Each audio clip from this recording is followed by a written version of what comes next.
நீங்கள் கலெக்ட் பண்ணிவிடுவீங்க. கரெக்டுங்களா? அந்த ஆயிலை கலெக்ட் பண்ண அந்த சாம்பிள் எடுத்துகிட்டு போயிட்டு உங்களுடைய பிடிவி டெஸ்ட் கிட், அதாவது ஹச்வி சேம்பர் அப்படின்னு சொல்லுவோம்.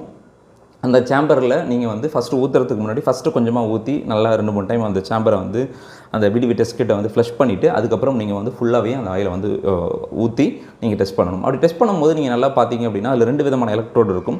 அந்த 2 விதமான எலக்ட்ரோடு இடையில தான் நீங்கள் வோல்டேஜ் அப்ளை பண்ணுறீங்க, ஹை வோல்டேஜ் நீங்கள் அப்ளை பண்ணுறீங்க.